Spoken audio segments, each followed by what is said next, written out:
Bueno, Ibyiza bendecimos el nombre eterno del Señor. turahezagiye izina rihoraho Sentimos ry'umwami tan contentos, tan turumva felices tunezerewe que el duhimbawe Señor nos ha tenido en cuenta ko umwami yatuzirikanye en su programa. mu mugambi wiwe Él nos We ha ido revelando yagiye a paso su araduhishurira palabra, buke buke intambwe ku yindi nos ha ido aduhishurira ijambo revelando ryiwe sus mensajes, yagiye nos araduhishurira ha ido ubutumwa dando a conocer bwiwe su voluntad. yagiye aratumenyesha Y ishaka nosotros, ryiwe ibyo por la ashaka gracia de Dios, natwe kubw'ubuntu hemos ido bw'Imana caminando twagiye con él, turagendana siguiendo las nawe pisadas del maestro. dukurikira duca mu makanda y'umwigisha Eso indica que vamos ivyo a vyerekana llegar yuko a la tuzoshika meta, kuri meta que el Señor nos va a llevar a esa meta ko umwami gloriosa azodushikana kuri iyo meta de la y'ubwiza transformación y'uguhindurwa no Porque kunyakurwa ahí vamos kuko de aho pie delante del Hijo del Hombre.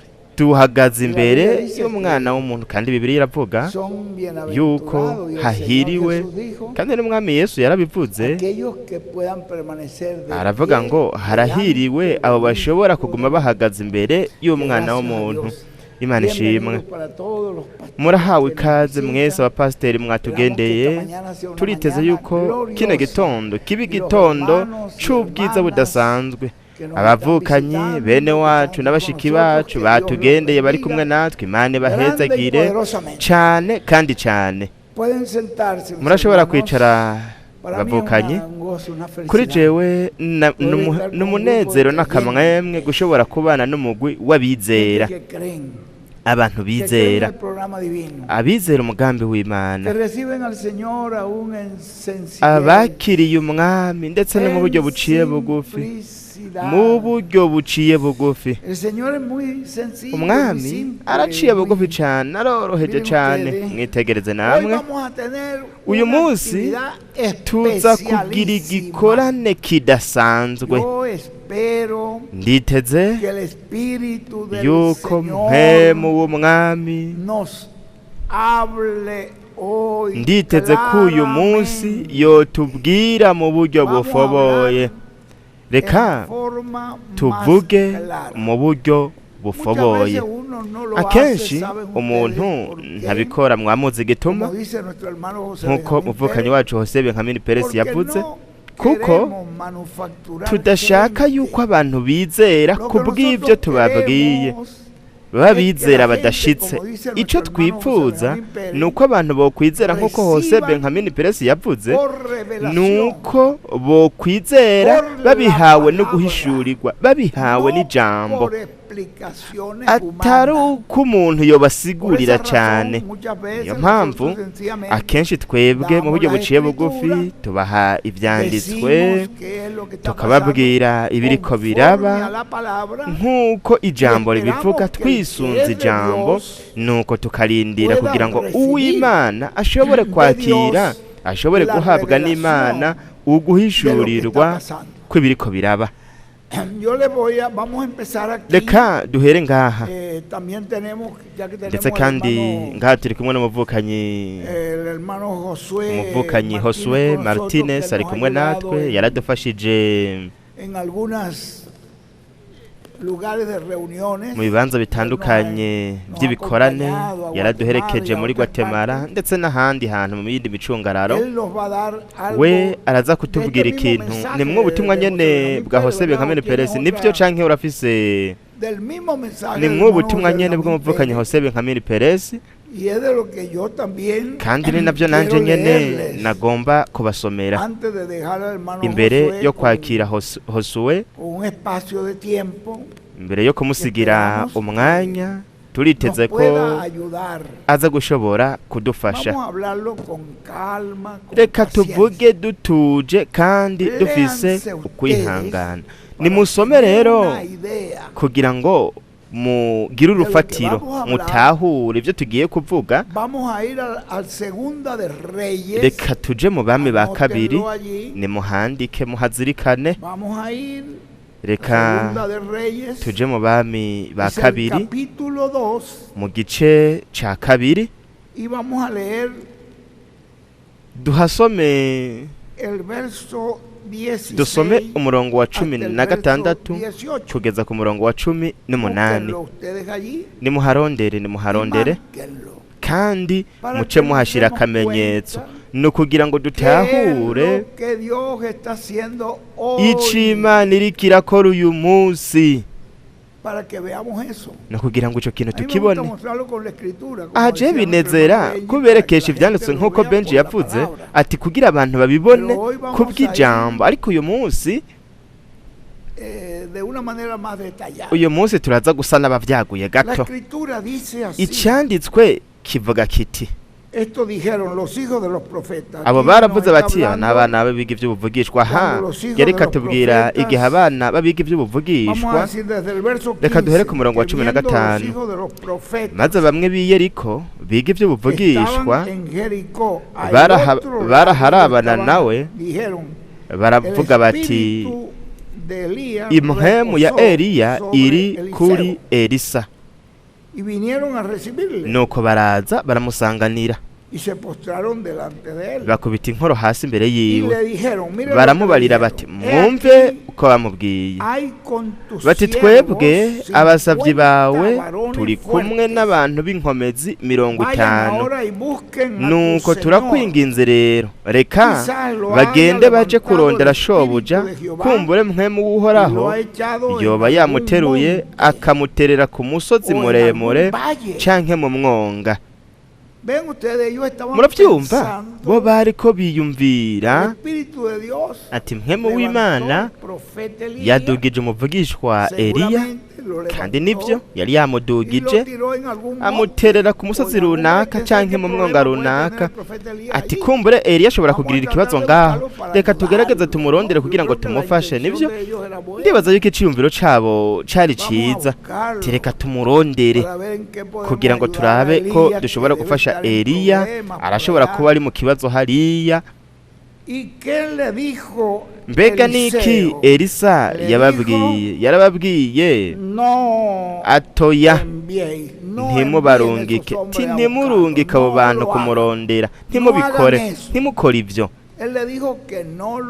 Yarababwiye atoya ntimubikore, ariko bo baramuzigiriza, bakomeje kumuhata kugeza ubwo gushitsa aho vyamuteye isoni. Araruha aremera ati nimubatume, nimugende mumurondera, kuko baramubwiye bati we ntushaka ko turondera shobuja kubera iki? Kuko nk'uko bavuga Eliya yategereza gukora ikintu atari bwakore, kuko Eliya Imana yari yamubwiye, kandi nawe yari yavuze yuko Imana yari yamubwiye yuko yosiga umwami w'Isiriya, kandi yaramubwiye uwo ari we, yaramubwiye wazosiga uwo ari we, umujenerali umugabisha w'ingabo, kugira ngo abe umwami w'Isiriya, kandi ngo asige na Yehu nk'umwami wa Isirayeli. Eliya ivyo ntavyo yakoze, ariko Eliya yategerezwa kumvira umwami, yategerezwa kubikora. Arababwira ati noya nimugende mumurondere.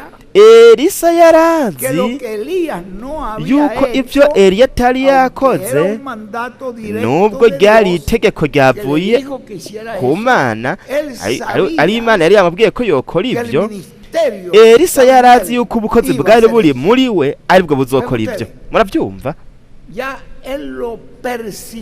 We yari yamaze kuvyakira. Nico gituma yabwiye ati ntimubarungike, ntimuje kumurondera, ariko bakomeje kumuhata. Arababwira ati nimugende rero, nimugende. Babandanije kumuhata kuko bo bizera yuko Eliya yategerezwa kugaruka kugira ngo ashitse ivyo yavuze ko azokora, arivyo atari bwakore. Nuko aha haravuga ati batume, nimubatume. Nuko batuma abantu 50, bamara gatatu bamurondera baramubura. Ntibari kwigera bamutora, ntibari kwigera bamubona. Ubukozi bwa Eliya bwari bwarangiye. Ubukozi bwa Eliya w'Tishubi bwari bwarangiye. Imana rero yari ifise ikindi gikoresho ico yari gushikirizamwo ivyo yari yabwiye Eliya ko yokora. Biratahuritse, murabyumva, muriko murabibona. Bagarutse iyari basanga kiri Yeriko, arababarira ati sinababujije kugenda, ati sinari nababwiye ntimugende, ntimwari kumubona. Kubera iki? Kuko Elisa yarazi yuko ivyo Imana yari yabwiye Eliya, ivyo Eliya yari yavuze yuko Imana yamutumye gukora, Elisa yarazi yuko ari wazobikora. Ibi ni ibintu mu by'ukuri akenshi twebwe turabiyoberwa, kuko abana babiga iby'ubuvugishwa babyizera nk'uko uko niko bari babizi yuko bizoba, ariko ntibyari biri muri ubwo buryo, byari bimeze nk'uko Imana yariko irabivuga biciye muri Elisa. Ni nk'igihe kandi mwe mubona hariya igihe Imana yabwira Mose, aho nimo gusubira mu Byagezwe 34 hajya kuva ku murongo wa 1 igihe Imana yabwira Mose ati duga ku musozi Nebo, hariya hejuru ku musozi wa Pisiga, hariya nzokwereka. Yamweretse igihugu cose ca Isirayeli. Yabonye aho biri muri Bibiliya havuga yuko yabonye aho hari kuba Neftali, hari kuba Zabuloni, hari kuba Yuda, hari kuba umwe wese muri bo we yabonye, yarababonye. Ariko uwo musozi Imana yamuhaye iyerekwa ry'ubuvugishwa, sibyo, kugira ngo ashobore kubibona. Amaso y'umuntu kumbure ntiyari kubishobora akoresheje amaso y'umuntu, ariko akoresheje amaso y'Imana yarashoboye kubona ico gihugu cose. Yarakibonye ariko ntiyashoboye kucinjiramwo. Imana iramubwira yuko hari hageze igihe ciwe imbere yo kugenda. Mbega mwe ntimubona ibintu byose byabaye? Mose yahamagaye Yosuwa, arambika ibiganza kuri we, aramuhezagira, aramubwira ati shikama ushira amanga, kuko ni wewe uzoha bano bantu, niwe uzogabanganya iki gihugu. Aba bantu ni wewe. Yamuhaye amabwirizwa, aramubwira ingene yategerezwa kuzobikora, hamwe n'ibintu byose Mose yarabimuhaye. Araheza amurambika ku ibiganza, amuha ico gikorwa. Ariko bo abantu bari barindiriye yuko Mose nkuko yaduze ku musozi Sinayi hanyuma akagaruka, bari bazi yuko Mose azogaruka kugira ngo akora ivy'Imana yari yavuze yuko azokora, yuko azogabanganya Abayisirayeli, akabagabanganya ico gihugu, umwe wese akamuha ikibanza ciwe. Kandi ntivyari bimeze nkuko Imana yari yamaze kurangiza gukorana na Mose, kandi Mose yapfiriye hariya. Mose Bibiliya iravuga aho imbere yo kugenda Mose amaso yiwe ntiyigeze abona ivyijiji canke ngo atakaze inguvu. Ni ukuvuga yaduze kuri uwo musozi ari nk'umusore, ariko ari ngaho ku musozi Imana yaramubwiye ati igihe cawe kirarangiye, umumarayika mukuru Gaburiyeli Mikaheli niwe aza kujana umubiri wawe. Kandi haravuga yuko yamuhambye mu kibanza ata muntu n'umwe azi ahariho. Habaye urugamba ngaho, kuko mwe murabibona muri Yuda havuga yuko Sekibi yaniganye n'umumarayika mukuru Mikaheli kubw'umubiri wa Mose, kuko yashaka guhindura umubiri wa Mose ikigirwamana, kugira ngo abantu aho gutahura yuko yari Imana, ko ariyo yakoreye muri Mose, bizere yuko yari Mose umuvugishwa akomeye cyane. Mose yari umuvugishwa akomeye cyane, ariko uwakoze byose yari nkingi y'umuriro. None ninde yakurikiye, ninde yabandanije muri Yosuwa? Ni nkingi y'umuriro, niyo yabarongora mu bugaragwa. Inkingi y'umuriro niyo yabazanye ngaho ibashikana ku nkengera z'igihugu c'isezerano bari kumwe na Mose. niyo nyene que abrió el Jordán. niyo yaciyemwo kubiri Yorodani Ellos pasaron a la nuko tierra nabo barajabuka baja mu prometida gihugu c'isezerano con otro mu kindi instrumento. gikoresho. Así que esas grandes Nuko rero batallas que urwo hablaba rugamba la rukomeye Biblia, cyane Bibiliya esa yavuga conquista de los hamwe na kujya kunesha abayebusi, abamori, abaheti ndetse n'abahiwi bose, todo eso lo iba a hacer ibyo Dios byose a través n'Imana yari de kubikora otro biciye mu instrumento. kindi gikoresho. Ellos creían que murabyumva Moisés tenía babibaza que yuko venir para Mose hacer yateruza eso, kuza ¿no? kugira ngo akore ibyo, ariko si uko byari bimeze. ¿Se dan ustedes cuenta Mwe cómo murabitahura ingene esto es muy parecido a lo que pasó ibi con el hermano birasa Branham? n'ibyabaye ku muvukanyi Branham. Yo fui un creyente jewe para que nabaye ustedes sepan umwizera kugira ngo mubitahure Hermano neza, Branham nabaye estando umwizera vivo. wa Branham akihara akiri Ya yo muzima, podía kandi imprimir los jewe ndashobora mensajes kugwiza del hermano ubutumwa Branham bw'umuvukanyi y Branham llevarlo, y yo nkabujana, estaba, kandi haciendo eso ivyo nariko con ndabikora America del Sur, muri Amerika llevando y'amajepfo, los mensajes del njana Centro ubutumwa America, muri Amerika yo toda parte hagati, donde yo podía, n'imicangaro donde yose aho yo nashobora kuja, aho nashoboye llevando el kugera, mensaje del njanye hermano ubutumwa Branham. bw'umuvukanyi Branham. Pero cuando yo llegué de un viaje, Ariko me dijeron, igihe el hermano nashika Branham mu tuvo rugi- accidente, mu rugendo murió. barambwira bati umuvukanyi Branham yagize impanuka yapfuye, yamaze iminsi indwi nko ngaho ntibashoboye. Nuko aho rero bari bamufise umuryango wamumaranye nk'amezi ane canke ibintu nk'ivyo, canke nk'amezi atanu, ibintu nk'ivyo. Mwe murashobora kubisuzuma mukabiraba neza, murashobora kubona yuko atahambwe, yari hariya mu kibanza aho bari bamushize muri ahantu hakonje. Ni byiza twebwe turizera twebwe twarizera n'umutima wose yuko Branham azozuka kugira ngo ashitse ivyo byose yavuze. Twizera yuko ari we muntu yari gushitsa ivyo byose nk'uko yari yabivuze. Murabitahura, uko niko twebwe twabyizera n'umutima wose.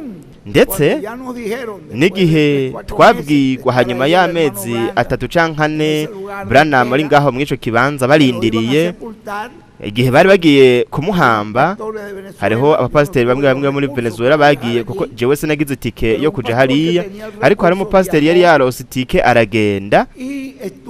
Nuko bari ku maziko ya Branham, natwe uburyo ubwo aribwo bwose twaguma tubaza, imisi yose tuguma tubaza duti mbega Branham vyagenze gute ntarazuka, kuko ateroza kuzuka kugira ngo ashitse ibyo atashikije.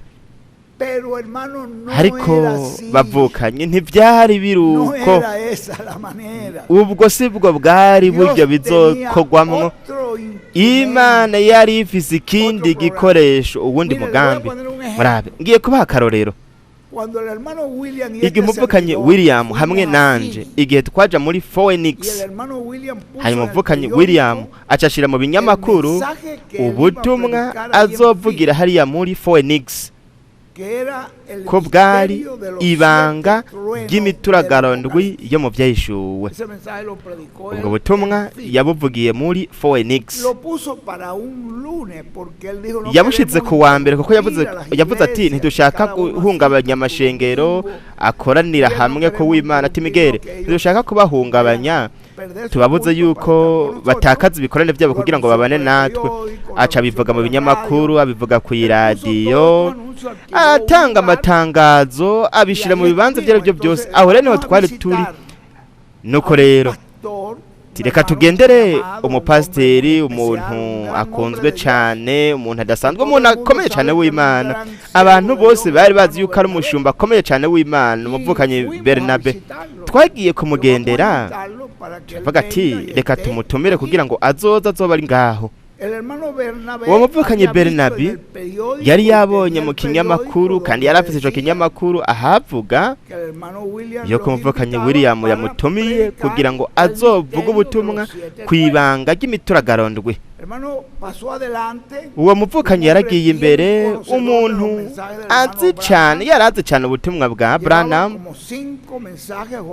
yajana nk'ubutumwa nka 5 canke uburenga bwa Branham. Aravuga ati William Branham yaravuze ngaha muri buno butamwa, agasha atanga n'itariki, akavuga itariki yabuvugiye.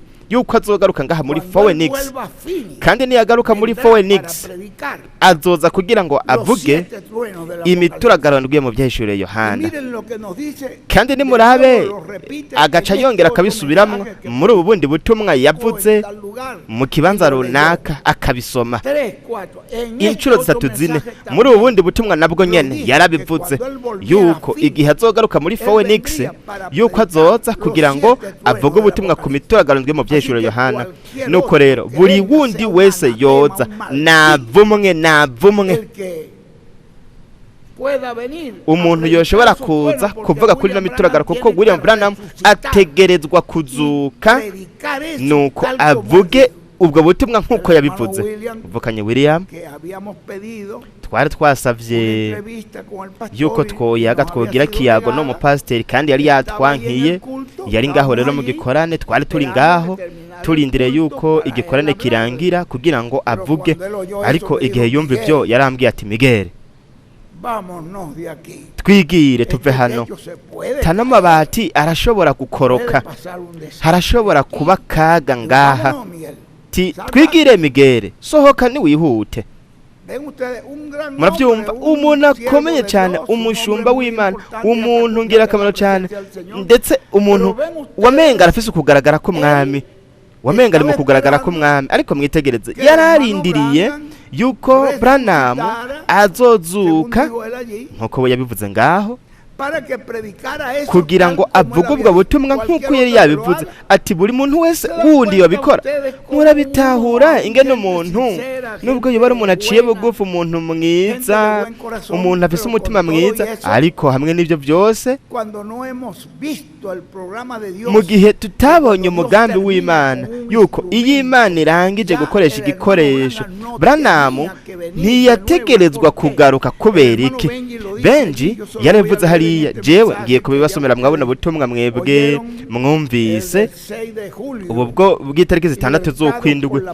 kubohogwa n'ijambo aho niho ngiye kubasomera ingene umuvukanyi Benji avuga ati iyo Imana irangije gukoresha igikoresho ati nta na hamwe muri kahise ka Bibiliya herekana yuko yoba yaragarukanye ico gikoresho ikongera ikagihagurutsa kugira ngo ico gikoresho congere kigaruke gishitse ikindi gice cyavuze yuko kizoshitsa kitashikije buri gihe ikoresha ikindi gikoresho kugira ngo ibishitse yaravuze ati ni mu birondere Benji aravuga ngo nta na hamwe muri Bibiliya ivyo bintu vyigeze biba ariko twebwe buri gihe twama twishira mu mutwe ivyo bintu tategerezwa kuzuka kugira ngo ashitse ivyo ashitse na biriya yavuze yuko azokora mu ihema rinini Carpa Cathedrale nuko rero twebwe nyuma yuko yamaze kurangiza ubukozi umuvukanyi wacu William So Santiago nuko rero natwe nyene bitugendekera uko nyene nkuko vyagendeye abavukanyi benshi ndetse nkuko byanagendeye no muvukanyi Bernabe barindiriye ko William azozuka kugira ngo azozuke kandi ko niko nanje navyizera ntizera ubwa mbere yuko Branham azozuka kugira ngo ashitse hanyuma igihe natahura na William akanyereka yuko muvukanyi Branham ico yari karakora kwari gutegurira inzira ubundi bukozi kumvukanyi Branham ico yari karakora kwari gutegurira inzira akanashiraho igicaniro kugira ngo ubundi muntu azoza hagarare kuri ico gicaniro William amaze kutwereka ivyo niho naciye ntahura yuko bitari bimeze nkuko twebwe twari tuvyiteze none bitugendekera gute William yaravuze yuko azoba mwaririya hema ati hariya niho muzombonera kandi mwabona nshitse mfise ivyo bitabo ngaho ati muzoca mumenya ko atari Miguel kuko Miguel ivyo ntavyo akora muzomenya ko ari jewe murabitahura El hombre, el instrumento, si uwo muntu igikoresho ministerio ni ubukozi del Señor bw'umwami en otro instrumento. mu kindi gikoresho. Entonces, esos grandes nuko rero milagros, ibiryo bitangaza bikomeye cyane n'utwumiza twebwe turindiriye yuko William agaragara kugira ngo aze abikore. Imana izobikora biciye mu kindi gikoresho.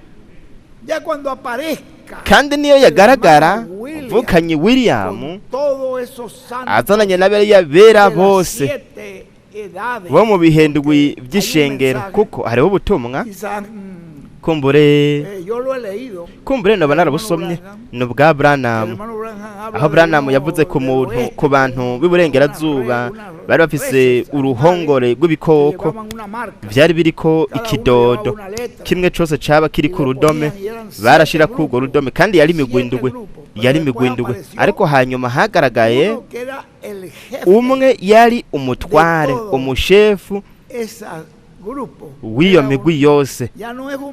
Ntabwo yari intumwa y'ibihendwe by'ishengero, yo mu bihendwe by'ishengero yari intumwa y'ikiringo. Niwe rero yakomanda canke yaha amategeko iyo yindi migwi yose. Niyo yagaragara mu muzuko, aho William yamubwiye ibijya Branham yabonye ati cyari kimenyetso, ati nimwabona ka karoro ka wa mugore hariya ariko arasuguma akagare, nimwabona wa muntu asohoka afise zambago, ati muzoce mumenye yuko umuzuko uzoba wabaye. Ntimuzoje kurondera rero ninabona ibitangaza nzoca nizera. Muvukanye Benji aratubwira mu buryo bufoboye neza ko habanza kuza ijambo. Ubwa mbere haza kino gikorwa, buno bukozi bwo mw'ihema. Mw'ihema hazoba hari buno bukozi, hazoba hari no nkingi y'umuriro iriko iratuganiriza, kandi umuhamagaro w'inkingi y'umuriro nuko twokwitegura tukarondera umwami, tukegera Imana. Ibitangaza biza hanyuma y'ijambo.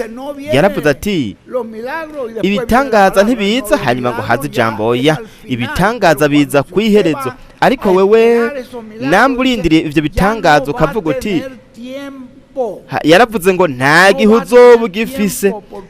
uzoba ugifise, kuko igihe wahawe arico gihe. Uyu mwaka kanya ngiye kubasomera, yavuze yuko arico gihe dutegereza gukoresha neza kino gihe nyene iki turimwo. Ni igihe cyo kwitegura, igihe cyo gutunganya ibintu byose. Ni ikintu twategereza gufata nkama. Ibi byo gutunganya ubuzima bwacu no kwitandukanya n'ibintu byose binyuranye n'ijambo ry'Imana. Ibi bintu kumbure twaba twagiye dufata minenegwe, nuko bityo tukavuga ngo tubifata minenegwe. Oya, gitegerezwa kuba ikintu ubu wewe urazi yuko ari imbabazi z'Imana kuri wowe no kuri jewe. Izo turiko turabwirwa kandi tukaba turiko turerekwa ico ntegerezwa gukora n'ico ntegerezwa gukora imbere yuko hashika ino ntambuko, aho wewe uzobona kuno kugaragara ko bubasha bw'Imana ngaho, kandi uzobona yuko ari Imana iriko irakoresha ikindi gikoresho. Mbega we ntavyo wigeze wumva ahantu hamwe aho William yabivuze ati nimwabona urya muntu azoba ari mu kumba gato ariko arasenga yiga. Nuko rero nambe ariko arasenga yongera yiga. Nuko rero Benji yaravuze ati mutegereza gutahura yuko azoba ari umuntu w'inyama n'amaraso, nyama n'amagufa. Ni ukuvuga azoba ari ngaho. Mbega ntimwavyumvise? Kuko umuntu yamaze guhindurwa akazuka, mbega yoza kurondera ibitabo avyiga mwiki? Kandi afise ubwenge nk'ubwa Kristo, ivyumviro nk'ivya Kristo mu mwuzuro. Nuko rero murabona, nuko rero hariho ibintu byinshi William yagiye aravuga, urupfunguruzo aravyandika hagati y'imirongo. Natwe twarabiyobewe biriko biraduca hejuru kuko mu bwenge bwacu turavuga ati oya bitereza kuba nk'uko we nanje twizera yuko intumwe itegereza kuzuka kugira ngo ishitse ivyo yavuze ko izokora. N'ubukozi muravyumva nk'aba bana babiga ivy'ubuvugishwa oya ategerezwa kuza Eliya nyene ubwiwe kugira ngo abishitse. Ntimugende nimutakaza umwanya muri ivyo.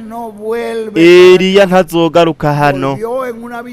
Yagarutse mwiyerekwa ryerekanwa hariya ku musozi Tabor, hariya ku musozi wo guhindurirwako, ari kumwe na Mose, ari kumwe na Yesu. Iyerekwa ryabereye hariya, ariko ntiyaraje gukora ivyo kuko ivyo Imana yari yarabikoze biciye mu kindi gikoresho. Kandi navyo nyene vyabaye kuri William Branham. Ico kindi gice gikomeye cane Branham yavuga ntabwo cakorewe muri we, cabereye mu kuza kwa kabiri kwa Kristo. Muravyumva? Kandi abantu bavuga batoya ati jewe narahagaranye n'umuntu umwe mu gikorane hari muri Kali, arambwira atoya ubutumwa bw'umuvukanyi Branham burakomeye cyane kurusha ubutumwa bwa William oya. Ariko mwe ntimwabonye yuko Branham yavuze ati ibimatanije ndwi yaranshikanye ku ca gatandatu, ariko nta na kimwe yambwiye ku kimatanije c'indwi. Ntimwavyumvise yuko hanyuma haje ikimatanije c'indwi, kandi ikimatanije c'indwi nico kije kirimwo imituragaro. Mbega mwebwe ntimwabonye yuko ngaho hariho uwundi muntu azi ibindi bintu vyinshi, kuko yaravuze ati numvise iyo mituragaro ariko sinayitahuye kuko yari iri mu rurimi jewe ntarinzi. Ariko hategerezwa kuza umuntu azi urwo rurimi akatubwira ubutumwa ku mituragaro, arico kimatanije c'indwi, ariko kuza kwa kabiri ko mwami uwo muntu yategerezwa kuza.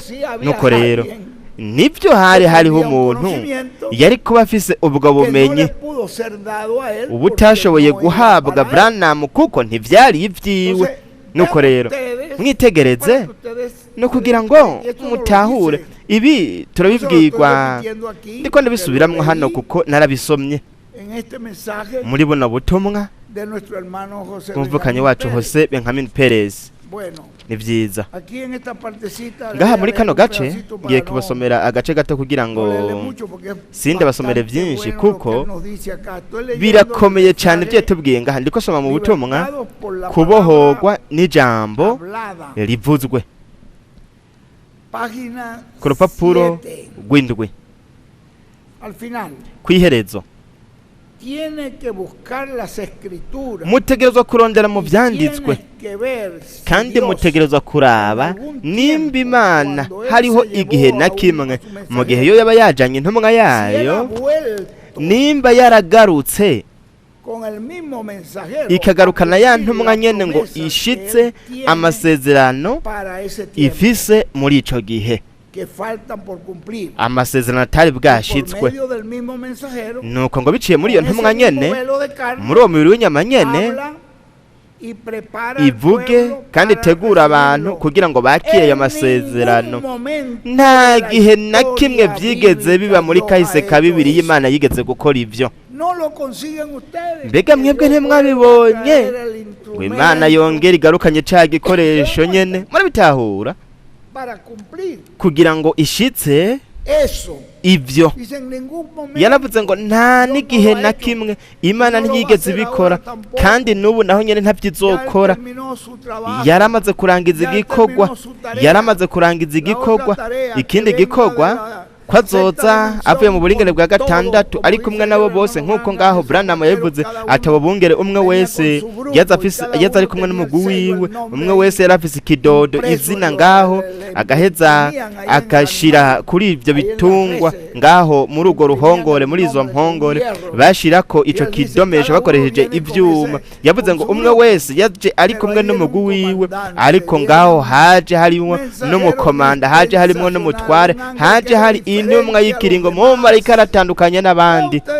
Mwe murabitahura bavukanye, ni waje aha amategeko agenzura ibyo vyiyumviro bikomeye cyane bidasanzwe kugira ngo byose bikorwe mu rutonde rutunganye.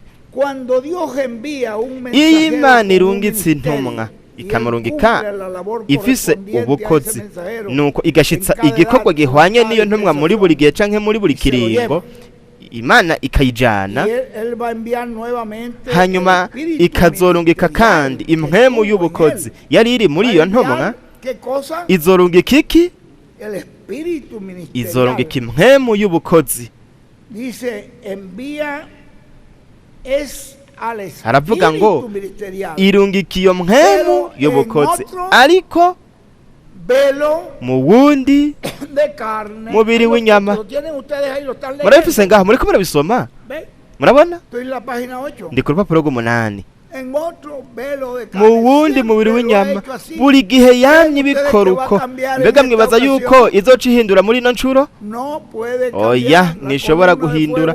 Inkingi y'umuriro iri ngaho, ikirakora igice umugabane tugenewe uyu munsi, ari uko twokwitegura kugira ngo twakire amasezerano y'umwami, kuko nivyo bikomeye kurusha ibitangaza. Ivyo birakomeye kurusha ibitangaza. Yavuze ngo ibitangaza bizobonwa n'isi yose, ariko twebwe ntabwo dutegerezwa ko turiko turabona ibimenyetso. Twebwe tutegerezwa kuraba ijambo.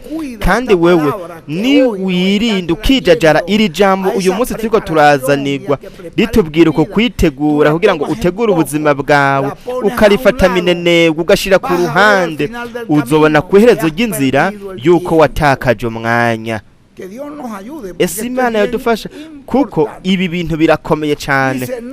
Aravuga ngo Imana ntishobora kurungika isezerano muri buri gihe ngo ishitse ibyo yasezeranye biciye mu Mana, kugira ngo abantu bakire iryo sezerano biciye muri uwo mubiri w'inyama nyene. Suko bimeze, bitegerezwa kuba biciye mu kindi gikoresho. Ndiko ndabibasomera kugira ngo bityo Imana ishobore gukora mu gihe aho yo izoshitsa ayo masezerano atashikijwe biciye mu ntumwa. Intumwa yamaze kurungika. Mu majambo yumvikana neza, igihe Imana yarungika umuvugishwa Eliya, Imana ikamubwira yuko yokora igikorwa, gasiga umwami wo mu kibanza runaka n'umwami wa hariya, hanyuma agasiga na Elisa mu gishingo ciwe. We niyo yakoze ico gikorwa. Murabona, we gusa yasize Elisa, ariko ntiyakoze ico gikorwa. None rero umuvugishwa yari ihenze, umuvugishwa yabaye utumvira. Oya, Imana yatwaye Eliya itekanye, kuko Imana yaramufashe iramujana itekanye, kuko yarizi yuko igikorwa yuko izogikora biciye mu kindi gikoresho. Murabibona? Yari kugikora, yari gukora ico gikorwa biciye mu kindi gikoresho. Biraciye bugufi cyane, biroroshe. Ati rero mbega umuvugishwa yari ihenze hariya, ntiyakoze ico Imana yamubwiye, yaragikoze. Kuko nubwo Imana yamujanye, hanyuma haje Elisa, nuko ashitsa ivyo Imana yari yavuze yabwiye Eliya ko azobikora. Yarabikoze. Imbere yuko umuvugishwa agenda, yasize amabwirizwa. Kandi umuvukanye Hosebe nka Mene Perese ntagomba kubabwira ido n'ido ry'ibimenyetso hamwe n'ibintu bikomeye cyane Imana yakoze hariya mwabiriya bitaro kugira ngo aheze abereke, kuko wewe ico byogufasha nuko woba umwizera adashitse, ategerezwa kubaha ijambo, ategerezwa kubabwira ijambo yahawe n'umuvugishwa, kuko wewe ntushobora kwizezwa n'ibimenyetso canke nuko umuntu agusiguriye cyane, utegerezwa kwizera kuko umuvugishwa, kuko ubwo ariko rutonde rw'Imana. Imana namba ntiyigeze igira urundi rutonde, kandi n'uyu munsi zobikora yisunze urwo rutonde rwayo nyene. Biratahuritse bavukanye, ibi bintu birakomeye cyane. Nuko rero yaravuze ngo no kuvuga yuko Eliya yaharuwe kumengo niwe yabikoze, kuko yari mu y'ubukozi ya Eliya niyo Imana yariko iraha urwo rutonde. Ariko abantu benshi ivyo ntibabitahura, kandi ivyo murashobora kubibona mu butumwa bwinshi bwaba ubutumwa muvukanyi William aho yari karasigura ico arico ubukozi ubw'Imana iriko irakoresha ikorera mu kiremwa muntu, kandi Imana ijanye ico gikoresho. Ivyo ni William yabivuze, nivyo ubwo bukozi Imana ijanye ubwo bukozi igashaka kongera kugaruka gukora ubwo bukozi nyene, ikoresha ugundi mubiri w'inyama. Ndi ku rupapuro rw'icenda ubu, kuko Imana buri gihe ikora biciye mu mubiri w'inyama. Amen. Nuko uwo mubiri w'inyama uzoba uri ngaho uriko urasenga wigira mwaho kumva gato k'imbaho, ari wo uzomenya, niwe azomenya amabanga yavuze ngo azoba ariko arabera ngaho, kuko ayo mabanga wewe, ayo mabanga ajanye afitaniye isano n'ino nkingi y'umuriro, kandi niwe azobaza ibintu bizoba biriko birabera ngaho. Ariko bino bitangaza byose tuno tumiza uno murongo utarugira iyo ugarukira, ibyo byose bizoshitswa. Muvukanye Branham ivyo yarabivuze mu bintu bibiri, ariko muvukanye igihe ivyo bizokwigaragaza, mbega uzorindira ngo hashike ibitangaza kugira ngo wizere nka Toma? Toya, nintagenda ngo ndamubone sindabyizera. Kandi byongeye si ukumubona gusa, mbere ntarashira urutoke ngaho mu rubavu aho mpeze menye ko ari we, sindabyizera. Omengo mbega ninde yajanye ngo rusaku ngo aze kurubwira Yesu ko Toma yavuze ivyo? Kuko igihe Yesu yagaragara yaramubwiye ati Toma, Yesu yari ngaho hagati muri bo ntibamubona, ariko yari ngaho yigaragaza igihe cyose ashakiye, ariko yari aho. Yarumvise Toma igihe yavuga ivyo, aramubwiye ati Toma ingo,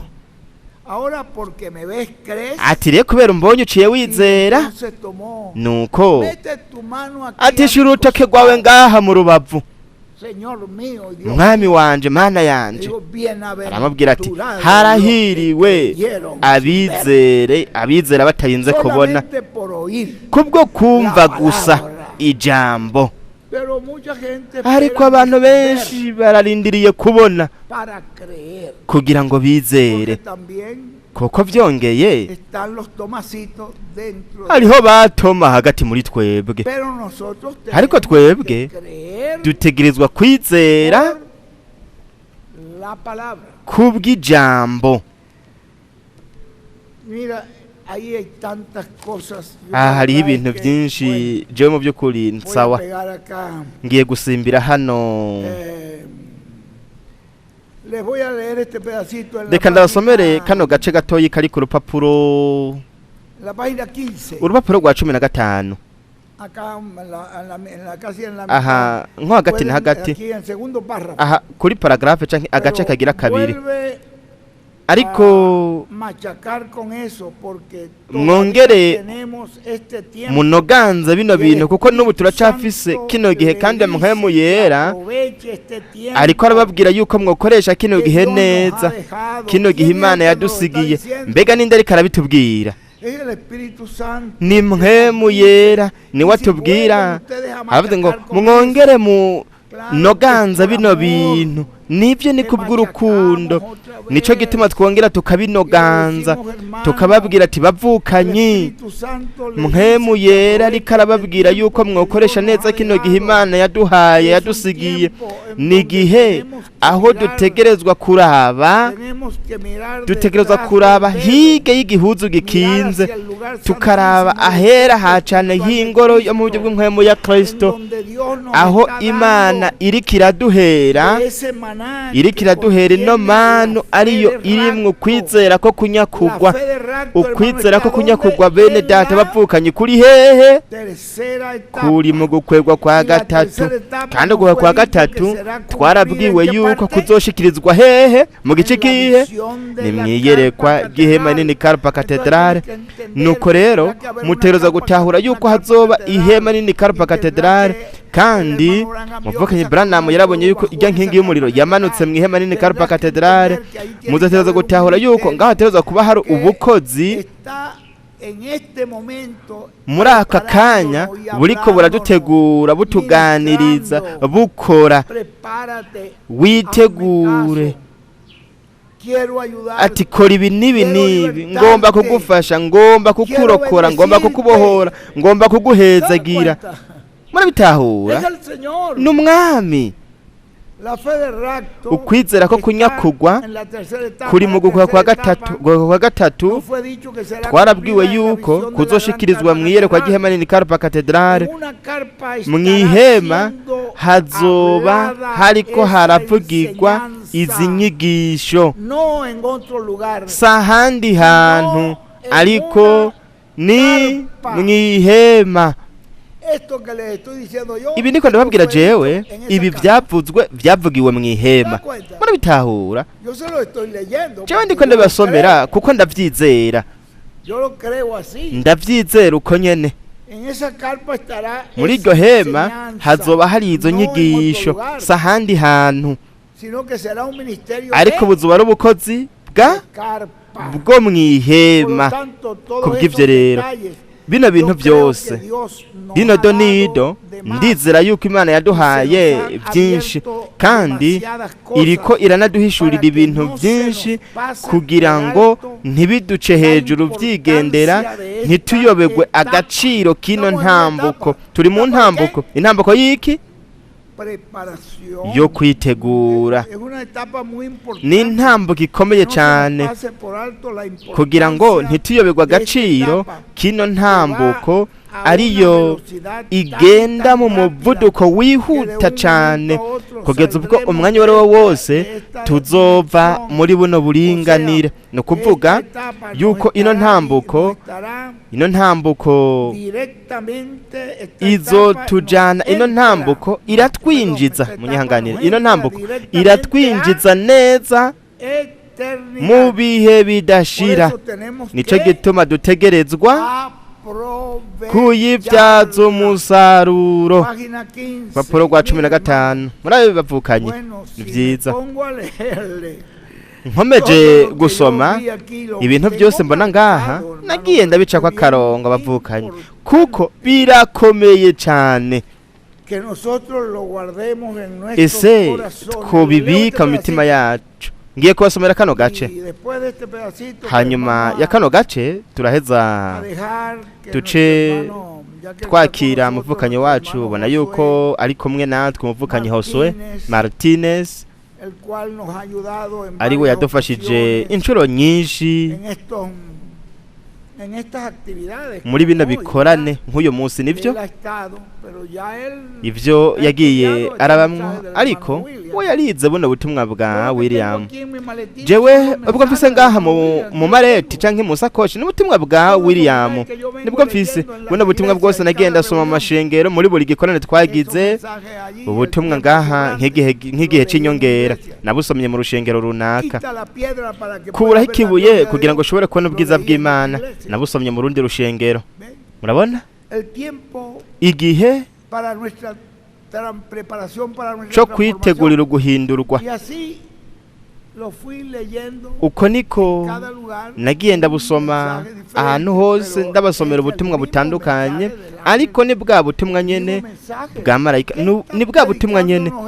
Mbega niki umuvukanyi William ariko aratubwira ni ubutumwa bwa marayika, ariko buno butumwa we ariko abuduha n'umuco mwinshi, kuko n'ubukozi budasanzwe ubw'Imana ifise uyu munsi kugira ngo idutegure, kugira ngo twitegure mu gihe wewe nanje ibi bintu tutabitahuye, nuko tukabiterera ku ruhande tugashiramwo ibindi bintu mu kibanza ca buno bukozi, tuzotakaza umwanya.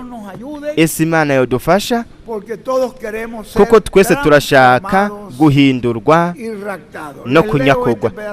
Ngiye kubasomera kano gace, nuko bityo ku rupapuro rwa nyuma, ku rupapuro rwa 21 nasimbye cyane, kuko nuko buno butumwa bwose ari ubw'ingirakamaro cyane bwose. No kuvuga ko muri kino gihe, iki gihe Imana kino gihe Imana yatwemereye kuba turiko turaronka, kuba turiko turasubiramwo buno butumwa twazaniwe na marayika w'umwami Yesu Kristo, ari wari William So Santiago. Mpwemu yera ariko araduha rino hirwe kugira bigende gute? Avuga ko ari kugira ngo bigende gute? Kugira ngo twitegure, kugira ngo dushobore kuronka ukurokorwa kwacu, kwidegembya kwacu, ariko kurokorwa dukugwe mwino mibiri ipfa, kugira ngo bityo turonke umubiri uhoraho hawe ubwiza. Nihigwe Imana iriko iraduha, nimufate iryo higwe nkama, kandi musabe Imana kugira ngo ibafashe kuritahura. Nimuve muri iyo minyororo y'agasho, aho muri ino si, aho ino si yaboheye ishengero mugeni. Ni byiza, kandi aravuze ngo nubwo mu buryo bw'Impwemu twamaze kubohorwa tugakurwa mu bwami bw'umwijima n'ibindi, ariko atubwira kuri ibyo. Ni byiza, wewe Imana biciye muri Mpwemu yamaze kino gihe itegura ihanga ryayo, hamwe n'ibi bintu byose byariko birazanwa ku rupapuro rwa 23. Hanyuma wewe ntiwabyakira, no kuvuga wasuzuguye canke wateye ibitugu Mpwemu yera mu gihe Imana yamurungitse. Iki ni gihe gikomeye cyane, aho Imana iriko irarungika, aho Imana iriko iramurungika kugira ngo akore kino gikorwa ca nyuma Imana yasezeranye, igikorwa Imana yasezeranye mw'ijambo, mu butumwa bwabwo mw'isezerano rya kera ndetse n'ubwo mw'isezerano risha, ndetse mu buryo bufoboye cyane mu butumwa bwa Branham hamwe no mu bwa Pawulo. Ariko mu butumwa bw'umuvukanyi Branham, aho niho yavuze aho imituragaro yari kuzozana ukwizera ko kunyakugwa. Kandi mwebwe murazi imituragaro iyo ariyo, William yarayitubwiye, ni ubutumwa bw'umwami mu kuza kwe kwa kabiri. Aho yarabivuze, aho imituragaro izozana ko kwizera ko kunyakugwa, aho mw'ihema rini Carpa Cathedrale hazoba hariko haravugirwa ibintu, inzamba, ibyago, aho ibyo byose bizoba biriko birahishurwa mu buryo buciye bugufi. Nawe warabyase, murabona, we azokubwira yuko atakindi kintu na kimwe ashobora kugufasha. Nimba atakintu na kimwe ashoboye kugufasha, nuko kajya karorero aduha k'umugore umwe, umwana wiwe yari yakoze icaha, kandi urubanza abacamanza bari bamuciriye kwari kumuta mu kimanga canke uko babikora muri iyo leta baca bamwica, baca bamuca umutwe. Nuko rero uwo muvyeyi uwo mugore afise agahinda kenshi azi yuko mu minsi 4 canke 5 uwo mwana wiwe azoja muri ivyo azokwicwa. Arabanda yarari ku irembo rya Buramatari ariko arasemerera, nuko abarinda umutekano baramubwira bati umuvyeyi umugore ari ngaha, mama wa musore atari ngaha, ati nimurekaze. Nuko amaze kwinjira aho aravuga muvukanye Branham, kuko ni inkuru Branham yavuze yuko ari inkuru yateye ngaho. Yarinjiye hanyuma aca akubita inkoro hasi, ashira amaboko ku birenge vyiwe, aramubwira ati nyakubahwa Buramatari, ndazi yuko umwana wanje yagiriwe n'icaha, ndazi yuko yishe kandi yavyagiriwe, abacamanza babimwagirije kandi nivyo, ariko nyakubahwa Buramatari, twese turafise vyo twagirwa imbere y'intebe y'ubwami y'Imana. Imbere y'Imana twese turabanyamafuti, kandi wewe ntufise uburenganzira bwo kwaka ubuzima mwana wanje. Ni Imana yonyene ishobora gutanga ubuzima ikongera ikaka ubuzima. Nyakubahwa Buramatari, ni wewe nyene ushobora kugira ico ukoze. Hamwe nuko gutakamba ko mu mutima w'umuvyeyi, ndagutakambiye ndagusaba umwana wanje ntumwaka ubuzima. Nyakubahwa Buramatari, Buramatari nawe acarakogwako. Ariko uwo musore yarari aho hantu mu gasho, atashaka kumva ikintu na kimwe kuko yari yamaze gucibwa ubwo gupfa. Yarazi yuko mu minsi 4 canke 5 abantu bose baza kumwirura, ntiyashaka ko bumva impanuro zabo. Abantu buri gihe bagenda kumwirura ati raba wizigira umwami urondera Imana, ntiyashaka kumva ikintu na kimwe. Bose yaca basohora. Igihe Buramatari yashika yaramubwira ati nakozweko, ndaje ngaha. Aramubwira ati mwana nje kugufasha, ti sishaka, ti wepfa ngaha kandi utagenda ndakwirukana ndagusohora. Aramubwira ati mwana nariko ndagerageza gukora uko nshoboye kugira ngo ndagufata, ti sinshaka, ti huje kuntwenga gusa. Nuko aho Buramatari avuga ati ni vyiza, nta kindi kintu nashobora gukora. Ariko arasohoka Buramatari, asohoka apfa mwako gasho. Igihe umupolisi yamubwiye ati nyakubahwa Buramatari, ati mbega vyagenze gute? Aramubwira ati ntiyashatse kunyumviriza, naringiye kugira ngo ndamuharire ariko ntiyashatse kunyumviriza. Nuko igihe umupolisi yavuga ati nyakubahwa Buramatari vyagenze gute, nuko acarumva yuko yari Buramatari. Wa musore carasimbira hejuru afata ivyuma, aravuga ati yari Buramatari, yari yaje ngaha kumbabarira, tinashatse kumwumva, yari Buramatari, yari Buramatari. Nuko igihe bari bagiye kumwica, amajambo bamwemerera kuvuga yarayo ati mwakariya gashu Buramatari yaje kugira ngo ambabarire, sinashatse kumwumviriza. Nuko rero mvukanye Branham yaciye afata ivyo nk'akarorero, aravuga ati n'Imana iriko iravugira muri mpwemu yera ibwira abantu benshi, ariko abantu benshi akenshi ntibashaka kumva. Nuko rero igihe atubwira muri iki gice ngaha, aratubwira ati koresha neza rino higwe uyu munsi. Ku rupapuro rwa 23 kw'iherezo ati koresha neza iri higwe uyu munsi, nico gihe co kwitegura kugira ngo twakira n'amasezerano yose Imana ifitiye umwe wese muri twebwe. Muravyumva? Mukoreshe rino higwe uyu munsi, kandi izo n'imbabazi z'Imana nizo turiko turabwirwa. Mukoreshe neza iri higwe uyu munsi, nico gihe, iki nico gihe cyo kwitegura kugira ngo turonke twakira n'amasezerano yose Imana ifitiye umwe wese muri twebwe. Bapfukanyi, ivy'Imana iriko irakora nuko iriko iradutegura, kandi ikoresha rya jambo nyene rizokora ibitangaza, rya jambo nyene rizokora utwumiza, ni rya jambo nyene uyu munsi niryo ririko riratuganiriza, niryo Imana iriko irakoresha mu kuduhamagara no kudutegura kugira ngo twakire amasezerano y'Imana, kuko imbere y'ibitangaza yarabitubwiye inshuro nyinshi hariya mwabona ubutumwa nyene hamwe no mu bundi bwinshi. Imbere y'ibitangaza haje kino gikorwa co kwitegura, gutegurwa n'ijambo, kandi nico gikomeye kurusha ibitangaza. Imana yadufasha, Imana ikaduhezagira. Nagomba kubasomera n'ibintu byinshi, imirongo ni myinshi nagiye ndacako akarongo ngaha, ariko igihe kitubanye kigufi. Mbega ubu ni nk'abantu bangana gute bari connecte? Abantu barenga 8,000 bari connecte bihuje natwe. Imana ishimwe. Vyiza, turashimira Imana.